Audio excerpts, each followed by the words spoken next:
Hello, guys. I am doing a series, a walk back down memory lane, and I'm doing the 1980s style back when I was a kid growing up. And so I started with the 1989 Topps baseball box. I have the first two videos of that out. You can see that on my playlist. I'll do each box will be 4-part series, and I am going to be going all the way back to 1980, ripping cards. But in between there, I'm going to do some different things, and this is going to be a baseball sticker book. So just going to this is a 1981. This looks really cool.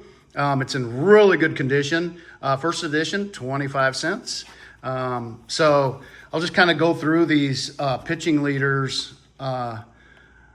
Tommy John, rest in peace. He did just pass away.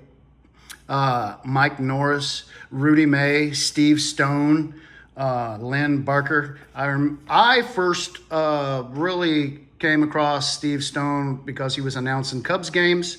I don't know what your first remembrance of him is. Dan Quisenberry, really good pitcher. Him and Kent Tekulve always had a crazy wind-up. Mike Norris and the Goose. I did hit a Goose Gossage autograph in 2026. I'm getting my decades messed up here. Series 1 blaster box. I hit one. So all-time record breakers. Hank Aaron, 755 home runs. Ty Cobb, 367 batting average. Roger Hornsby, number 2. I'm sorry, Babe Ruth. I didn't see the number 2 on the bottom. I really thought Tony Gwynn would have done better than that, which this is 81, so he probably did. And I don't know my baseball because I thought Hammond Boggs was really close to 400 a couple of times.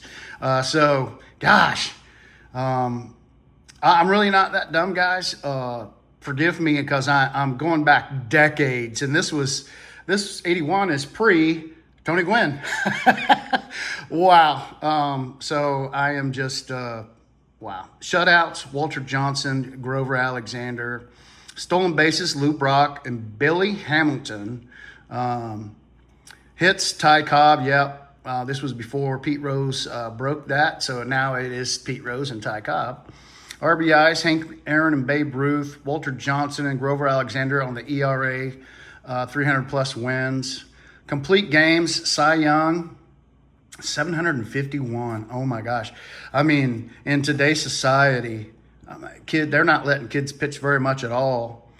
So a complete game is a huge deal. Jim Galvin. Strikeouts: Walter Johnson and Gaylord Perry. I believe Nolan Ryan has that now. Games won: Cy Young and Walter Johnson, 511. You would think that he had 751 complete games and he won 511 of them. That is just absolutely astounding. That's just completely amazing. I just thought it would be cool to go through some of this stuff. I don't know that I'm going to go through all like the teams and stuff like that. I mean, this would be like a really long. This would be like a really long video. But the American League batting leaders for 1980, George Brett. I believe that's 390 batting average. Wow. Cecil Cooper, really good player. Reggie Jackson, Ben Ogilvie. So batting leaders. Okay. I was getting ready to say Reggie Jackson was a bomber. I didn't know that he had. So Cecil Cooper had a batting average and home runs. Gorman Thomas, 38 home runs. Ricky Henderson, 100 stolen bases. George Brett, 118 RBIs. And Ben Ogilvie. And Willie Wilson, 79 stolen bases. You see a big difference there. 21. So, National League batting leaders, Bill Buckner, Keith Hernandez, Mike Schmidt with 48 home runs. I mean, we're just seeing record paces. Bob Horner, 35 home runs. Mike Schmidt on 121 RBIs. That is astounding. George Hendrick, Ron LaFleur, Omar Moreno, 96 stolen bases. I remember Omar Moreno, but I didn't realize he had that many stolen bases. Pitching leaders, we'll go through this, and then it just gets into the teams. I don't know that. I mean, this is cool to me. I sit around and look at this, and what we're going to do is I have this box of stickers, and we're just going to go through and find it. This whole book is empty. It's a new old stock Raleigh Fingers, which if you watched the Field of Dreams game, Raleigh Fingers looked pretty good.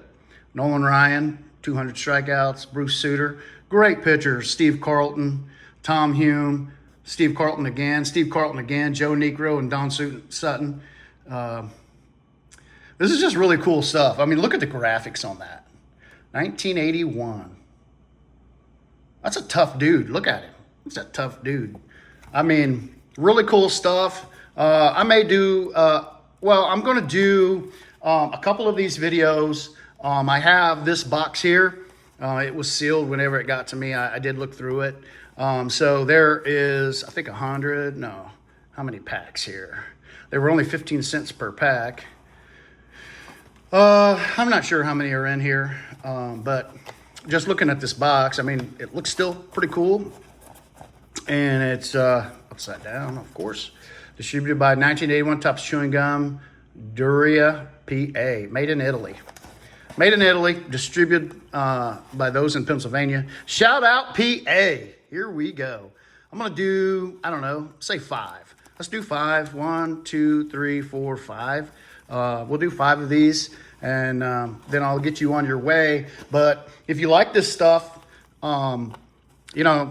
stick around, because I'm going to do this whole box. I'm going to look for these stickers. Who are we looking for? Back in 81, it was Kirk Gibson's rookie year, Fernando Valenzuela's rookie year, I believe. Harold Baines. I think it was Harold Baines back in 81.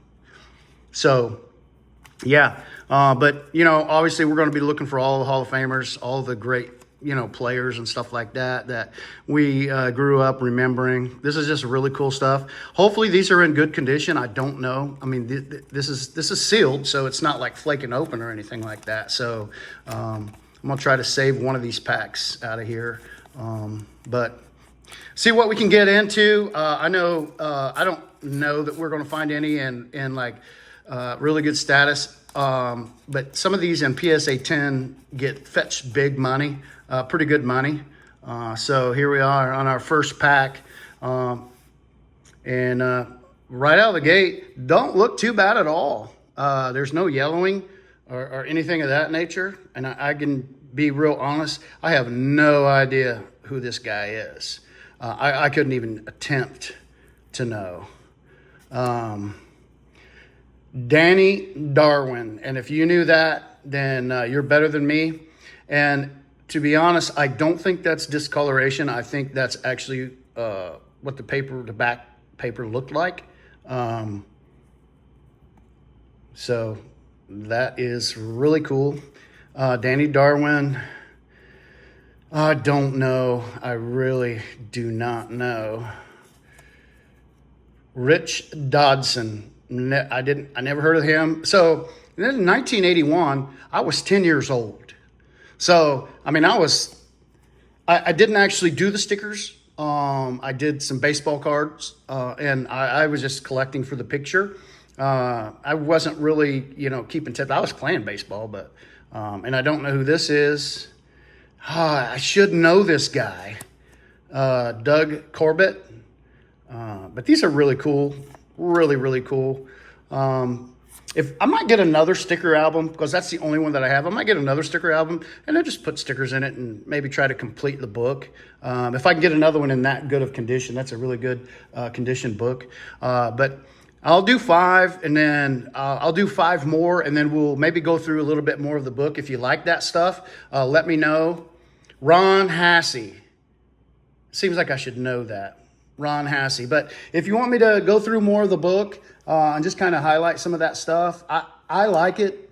Just looking back, who who were the leaders and stuff like that. I mean, it's just amazing to me. It's really cool. It's just nostalgic because that's what it is. That's not Nolan Ryan. It is an Astro, and I can't place him, to be honest with you. Joe Sambito. I know some of you guys are going to be in the comments and be like, oh, you didn't know Joe Sambito. I remembered him as soon as he pulled it out.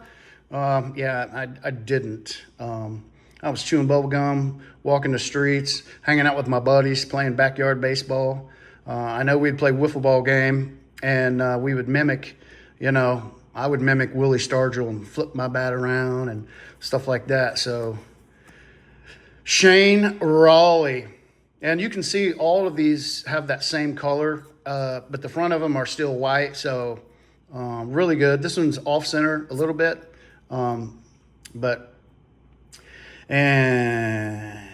I want to say May, but maybe that's not. Terry Whitfield, nope. He played outfield for the Giants. And, going back through and looking at these, I made one observation. Like, these guys were professional baseball players, and they all just look like dads. And, today's baseball player is they're dads, but I mean, they're a whole different, look, athletic, way more athletic. I mean, these guys just look like they were dads. And this is Phil Niekro. I do know him, and that looks like a really good one. I'll have to look this one up because it's really centered really well. Phil Niekro, I did know one of them, so that is exciting. Was a great pitcher. I'm going to put it down in a sleeve. I don't think they make sleeves for this. If they do, let me know. If they don't, there's a good business idea because they still make stickers. They still do sticker albums today. It would be a really cool venture. Look at that. That's pretty sweet. I'm just really excited about it. Look at him. He looks like, oh, it's picture day. It's picture day. Phil Niekro, everybody. All right. Getting through this. I'm trying to figure out how I might be able to open one of these and preserve it, but they're really stuck. All of these seams are right on the money. There's no slipping in here without ripping it. George Brett on the cover, by the way, which, Topps must not have had this is strange. This is awful strange because you don't see Kansas City anywhere on here. And you don't see Kansas City on George Brett's hat or uniform or his number or nothing, but you see the Phillies sign here. So if they could put it here, why couldn't they put it there? That's interesting. It's just something that I just picked out. They do have their emblems on the actual stickers themselves, but I'm not sure why George Brett doesn't have his logo. Is this Lee May? Hal McRae. I should have known him. And that's Bob Horner, and not just because he was a good player. He was a good player. And that's a really nice looking card. I'm gonna put him up on the stand. Bob Horner, I remember he went to Japan, and I didn't understand why, because he was playing in America in the Greatest Game, and but he made a lot of money. I'm putting Bob Horner up there. He was a big power hitter. Oh, man, I want to say, I don't know. Kind of a little bit looks like Carney Langsford, but I don't think that's who that is. Toby Harrah. Don't remember him. Toby Harrah. And this is probably Willie Wilson, if I had to guess. And it looks like a really nice Willie Wilson. The surface looks really nice. It looks very well centered. Willie Wilson. That's my second one I got right. And I'll be honest, I'm going to put him in a sleeve as well, just because it looked good. I haven't really done a whole lot of looking up on this year, stickers. I know that like 1982, I did another one. 1983, sorry. The 1983 sticker, Ricky Henderson. And I did do a series on that too. So if you want to find out, I did 1983 sticker album. And the Ricky Henderson and a PSA 10 sold for $300. So they do have value if you can find them in really good condition. And these seem to be in really good condition. So I'm going to keep going. I don't know if they had like gold ones. And I do. Okay, so these ones here, I don't know if they're stickers. I don't know if they're round stickers. I don't know if there's even a sticker for that, or I don't know. But so Boston Red Sox, I just don't ring a bell. I was gonna say Carney Lansford. I really was. But I didn't want to be wrong again. Oh man, this is fun. He was a good player, really good player. And I think the back looks like Hernandez, but that's not Keith Hernandez, I can tell you that. I know the next guy, Steve Henderson. Steve Henderson sounds familiar, but this is Cecil Cooper. I'm almost 100% this is Cecil Cooper for the Brewers. Brewers had some pretty good teams, and they're still good, which ticks me off because I'm a Reds fan. Cecil Cooper, he was a good player. As you've seen in the book, he had home runs and batting average both. So he not only hit for power, but he hit for average. I'll put him up on the stands. And then our last one, Greg Minton. And that's pretty well centered. I mean, that's a nice looking sticker. Look at the face of that. For 1981. I mean, just think of how old that is. And I'm 10 years older than that, so I'll be 55 next month. Here's one that seemed. Oh, we got a foil. Okay, so this is the Willie Wilson, American League All-Star. So that's really cool. So the All-Stars must be in foil. So I'm going to sleeve that one. We're going to put that one up. It does look in really good condition. Again, I don't know how much Willie Wilson would bring, but it's really cool. Willie Wilson was a good player. He stole some bases. That means he had to be on base, so his average was probably pretty good. Or on base percentage at least. Really cool card or sticker. I mean, the prices of cards these days are just ridiculous. So, I do open up cards, but I'm trying to get into some of this stuff that is less noticeable, because I think these things are cool. I don't know. What's your thoughts? Do you think stickers are cool? I don't know who this is. Lamar Johnson. And I can't tell you much about Lamar Johnson. Just being honest. I don't try to claim I know. This kind of looks like Dwayne Murphy, but I don't think Dwayne Murphy was a pitcher. And this looks like a pitcher. So I don't think that I know his name. Mike Norris. I think I've seen Mike Norris's name in that book there. Mike Norris. This is the last pack, guys. This is down to my last one. And kind of looks like Chet Lemon, but I don't know that he played on the White Sox. It's Chet Lemon. He did. So I always thought he played for Detroit. I like Chet Lemon, and that's a really nice rendition of that sticker. I don't know what I'm going to do with these yet, guys. What are your thoughts? I mean, I'm going to look some of these up and see, what kind of value they might have in good condition, because these are in really good condition. Whoever took care of this box, I bought it off of eBay. Whoever took care of this box did a really good job. That's very well centered, very nice looking sticker for a really good player. So Bob Horner is going to get replaced, not because he wasn't any good. This is a really bad cut. But there you have it, guys. That's the 1981 stickers. Went through the book a little bit. Tell me your thoughts. Do you want me to keep going through the book, kind of talk about that a little bit more? Just taking a trip down memory lane, talking about all these things, all these guys and that we grew up watching and remembering stuff that you didn't even know. So I appreciate it. Thanks for all the support, guys. I will catch you on the next one.